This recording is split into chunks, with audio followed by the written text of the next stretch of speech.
موت، زندگی، بیماریاں، خوشیاں، یہ سب ہماری لائف کا حصہ ہیں، ان کو بہت زیادہ ویلیو نہیں دینی چاہیے۔ زندگی کی پوری کوشش کرنی چاہیے کہ ہم زندہ رہیں، اللہ کی بہت بڑی نعمت ہے، لیکن تیار ہر وقت موت کے لیے رہنا چاہیے انسان۔ کسی بھی ٹائم کوئی بھی کبھی بھی مر سکتا ہے، بس یہ اپنے بارے میں بھی عقیدہ رکھ کے بیٹھ جائیں۔ جب قبرستان سے گزرے نا تو تھوڑی دیر ٹھہر جائے کریں، وہاں پہ مردوں کو دیکھیں، اندھیروں کو دیکھیں۔ قبرستان رات میں جانے میں زیادہ عبرت ہوتی ہے۔ کل ایک صاحب کہنے لگے میں قبرستان سے گزر رہا تھا رات کو، مجھے تو بڑا خوف آیا۔ میں نے کہا یہ تو کچھ بھی نہیں ہے بھائی، یہ اندر کی جو پوزیشن ہے نا وہ اس سے بولو بھائی، اوپر جو تمہیں خوف آ رہا ہے تو کچھ بھی نہیں ہے، اصل تو پروگرام کہاں ہو رہا ہے؟ جو ڈرانے ہو رہے ہیں نا پروگرام، وہ اندر ہو رہے ہیں۔ اور جو قبر کھول کے دیکھو نا تو اس میں کہہ رہے تھے، ہاں وہ مجھے کہہ رہے تھے کہ مجھے ہڈی نظر آئی اتنی بڑی گھٹنے کی، ٹانگ کی، ایک انسان کی نا قبرستان میں، یہ والا۔ تو وہ کہنے لگے یار یہ ہڈی نا پوری اس کی، یہ گھٹنے سے لے کے نیچے تک۔ تو میں نے اور ڈرا دیا، رمضان تھا، ہم نے کہا بھی تھوڑا سا خوف کا ہے، ہم نے اور ڈرا دیا اس کو۔ ہم نے کہا دیکھ لو یہ آدمی صبح صبح نہا دھو کے کوٹ ٹائی لگا کے آفس جایا کرتا ہوگا۔ اب مجھے کیا پتا کوئی رکشے والا تھا، ٹیکسی والا تھا، یا کوئی بہت بڑا آفیسر تھا، لیکن آفیسروں کا بھی حال بہرحال ہوتا تو یہی ہے نا۔ تو میں نے کہا یہ صبح صبح نہا دھو کے کوٹ ٹائی میں پرفیوم لگا کے اپنی لینڈ کروزر میں بیٹھ کے جاتا ہوگا، اور اب کیا حال ہوا ہے، اس کی ہڈی نکال کے لوگ دکھا رہے ہیں کہ یہ قبرستان سے کیا نکلی ہے، وہ ہے بھائی، بولو بھائی، ہڈی۔ کل ہمارا بھی یہی حال ہوگا، اور یہ تو ابھی اچھی کنڈیشن میں ہے، ہڈی سے پہلے کیا حال تھا، جب لاش میں کیڑے پڑتے ہیں اور سڑتی ہے لاش اور پھولتی ہے اور پھٹتی ہے، 2 منٹ میں انسان کی اوقات پتہ چل جاتی ہے یہ ہے کیا۔ یہ فن خان بنا پھر رہا تھا، اور اب کیسے دفناتے ہیں نا لوگ، بدبو نہ آ جائے لاش میں، اس کو دفناؤ جلدی، مٹی ڈالو اس کے اوپر، تھوڑے دن تک اس کی حفاظت ہوتی ہے قبر کی، اس کے بعد بھول جاتے ہیں۔ اور گورکن اس کا ایسا فائدہ اٹھاتا ہے ایک ایک قبر میں، یہ تو قیامت کے دن جب پاپوش کے قبرستان سے اور یہ محمد شاہ کے قبرستان سے جب مردے اٹھیں گے تو پتہ چلے گا کہ آدھی آبادی تو ایک ہی قبرستان سے اٹھ رہی ہے ایک ایک قبر سے 25 لوگ نکل رہے ہیں، ایک ایک قبر میں جو ہے نا گورکن کئی مردوں کو ڈال رہا ہے۔ وہ بھی پریشان ہے کہ یار اتنے مردے کدھر ٹھکانے لگاؤں میں۔ تو یہ حال ہے انسان کا، ہڈیاں نکل رہی ہیں، لاش، کسی کے کوئی انگلی نکل آئے گی اندر سے، کیسا حال ہوتا ہے۔ اور یہ غنیمت ہے، لیکن اس قبر کے اندر ایک برزخ کی قبر ہے۔ جیسے جب آپ سوتے ہو، آرام کرتے ہو، ایک آپ کی وہ کنڈیشن ہوتی ہے جو آپ بستر پہ لیٹے ہوئے ہو، ایک وہ کیفیت ہوتی ہے جو آپ پر سونے کی حالت میں گزر رہی ہوتی ہے۔ وہ کیفیت زیادہ عجیب ہے اس کیفیت سے جو آپ کو نظر آ رہی ہے۔ قرآن کہتا ہے فرعون کی ایک لاش وہ ہے جو تمہیں عجائب گھر میں نظر آ رہی ہے، وہ بھی عبرت کی بات ہے، لیکن ایک عالم برزخ میں فرعون پہ جو گزر رہی ہے نا، وہ چیز تمہیں نظر نہیں آ رہی، وہ اس سے بہت زیادہ خطرناک ہے۔ النار یعرضون علیہا غدوا وعشیا، وہ آگ ہے جس پر فرعون کو صبح اور شام جلایا جاتا ہے۔ وہ جلنے والا منظر مجھے اور آپ کو نظر نہیں آ رہا، وہ اس سے زیادہ ڈینجرس ہے۔ تو برزخ کی بھی ایک حیات ہے، برزخ کی بھی ایک زندگی ہے، قبرستان کے نیچے آگ بھی ہے، اور اللہ نے جنت کے باغات بھی رکھے ہیں اس میں، جو مردے کے اوپر جو کیفیات گزر رہی ہوتی ہیں وہ اس سے زیادہ خطرناک ہے۔ ایک روایت میں آتا ہے آپ صلی اللہ علیہ وسلم نے فرمایا اگر تم قبر کے اندر کے حالات کو دیکھ لو تو مردوں کو دفنانا چھوڑ دو، یہ حال ہو جائے۔ تو دنیا کے بارے میں یہ تصور بٹھانا کہ یہ مسافر خانہ ہے، یہ دل لگانے کی جگہ نہیں ہے، یہ کھوپڑی میں بیٹھے گی، یہ بات دو کام کرنے سے، ورنہ یہ بات کھوپڑی میں بیٹھے گی نہیں۔ ایک تو روزانہ سوچنا چاہیے اور موت کا تذکرہ بار بار کرنا چاہیے، قبرستان بار بار جانا چاہیے۔ اس عمل سے انسان کو یہ احساس ہوتا ہے کہ میں دنیا میں رہنے کے لیے نہیں آیا۔ نبی صلی اللہ علیہ وسلم نے فرمایا کنت نہیتکم عن زیارت القبور فزورها فإنها تذکر الآخرہ، میں نے تمہیں قبرستان کی زیارت سے منع کیا تھا۔ لوگ پہلے بدعتیں کرتے تھے، وہاں شرک ہوتا تھا۔ فرمایا اب تمہیں اجازت دے رہا ہوں اس لیے کہ قبرستان جانے سے آخرت کی یاد تازہ ہوتی ہے، احساس ہوتا ہے کہ کل ہم نے بھی لیٹنا ہے یہاں پہ۔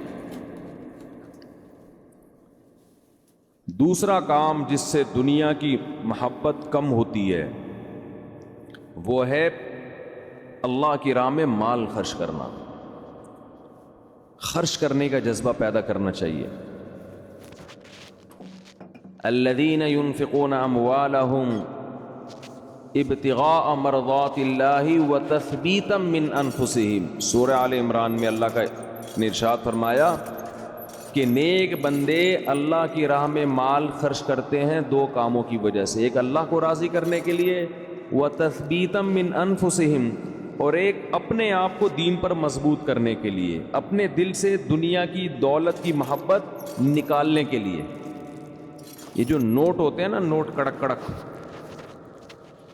پہلے زمانے میں صوفیاء کرام اپنے مریدوں کے دل سے دنیا کی محبت نکالنے کے لیے ان سے نوٹوں کو جلوایا کرتے تھے۔ اب آپ نہ جلائیں، یہ ٹھیک عمل نہیں ہے، پہلے ایسا علاج ہوتا تھا۔ جی نہیں جلائیں گے بھی نہیں صحیح ہے۔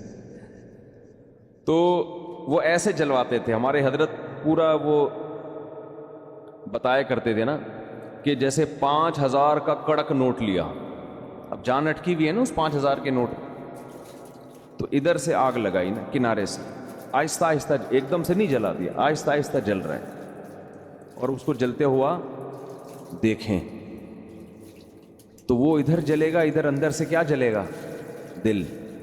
تو جب دل اندر سے جلے گا نا تو جلنے سے جراثیم آپ کو پتہ ہے کیا ہو جاتے ہیں؟ ختم۔ تو دل کے اندر جتنے وہ نوٹوں کی محبت کے جراثیم تھے اور محبت کے جو گٹر ابل رہے تھے وہ آہستہ آہستہ ختم۔ یہ کام آپ نہ کریں، یہ جائز بھی نہیں ہے، لیکن پہلے بعض صوفیہ کرام یہ کروایا کرتے تھے تاکہ اس کے وہ پہلے پتہ ہے کیسے اصلاح ہوتی تھی، مرید کو دیکھتے تھے اس کمبخت کی بیماری ہے کیا، شیخ ٹریس کرتا، آبزرو کرتا تھا کہ اس میں مسئلہ ہے کیا۔ وہ کہتے تھے یہ نماز تو پڑھتا ہے، یہ جناب رشتہ داروں سے بھی اچھا سلوک کرتا ہے، سب کچھ ٹھیک ہے، لیکن اس کے اندر فالٹ یہ کہ یہ نوٹوں سے بہت زیادہ محبت کر کے بیٹھا ہوا ہے، اس کو پیسوں کا نقصان برداشت نہیں ہوتا۔ پھر شیخ اور مرشد یہ کرتے تھے اس کے دل سے پیسے کی محبت نکلواؤ۔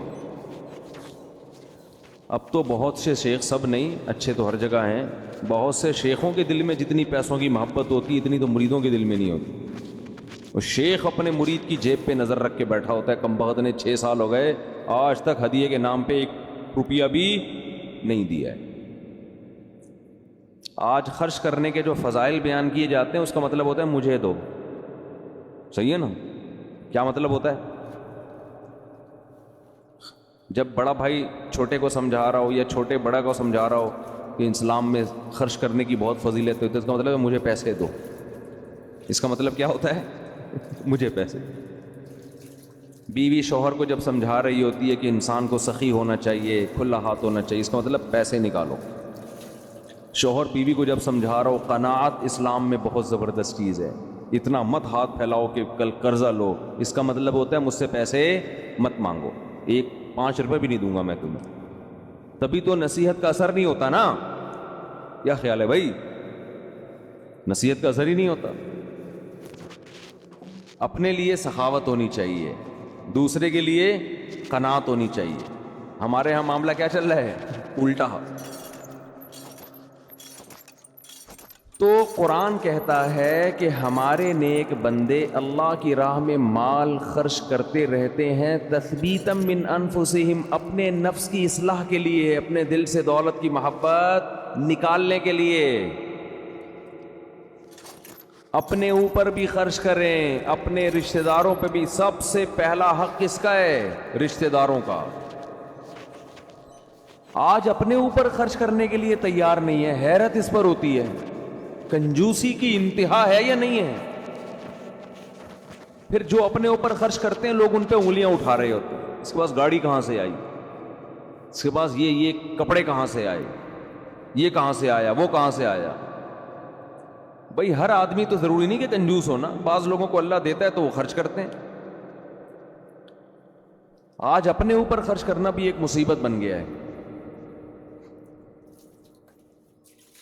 عربی میں دو لفظ استعمال ہوتے ہیں، ایک ہوتا ہے شحیح اور ایک ہوتا ہے بخیل۔ بخیل کہتے ہیں جس کی جیب سے دوسرے کے لیے روکڑا نہ نکلے، اور شحیح کہتے ہیں اپنے لیے بھی نہیں پیسے نکلتے، وہ چائنا والوں کی طرح قبر میں لے کے جاتا ہے۔ وہ ملیشیا میں قبرستان ہے، وہاں کروڑ پتی لوگ جب دفن ہوتے ہیں تو دیگوں میں اپنے ساتھ پیسہ لے کے قبر میں جاتے ہیں۔ وہ آپ یوٹیوب پہ دیکھ لیں، ایسی بہت سی ویڈیو ہیں کہ پورے سونے چاندی کے ساتھ دفن ہوئے ہیں، بہت ہیں ایسی۔ ہمیں ہمارے نبی نے فرمایا صلی اللہ علیہ وسلم، دنیا مسافر خانہ ہے، میری مثال اس سوار کی طرح ہے کراکب استظل تحت شجرہ، ایک مسافر سفر کرتے کرتے درخت کے نیچے لیٹ گیا ہو تھوڑی دیر سستانے کے لیے، آرام کے لیے، اس کے بعد اس نے موو کرنا ہے یہاں سے۔ بھائی ہم کروڑوں سال سے نہیں تھے، لاکھوں کروڑ، یہ دنیا بنے ہوئے تو پتہ نہیں کروڑوں سال ہو گئے، آدم علیہ السلام کو آئے ہوئے ہزاروں سال، نوح علیہ السلام 950 سال تو خالی تبلیغ کی ہے انہوں نے۔ ہماری اوقات کیا ہے؟ جمعہ 8 دن ہوئے ہم لوگ کو دنیا میں آئے ہوئے، اور جانے میں بھی تھوڑے دن رہ گئے ہیں بس۔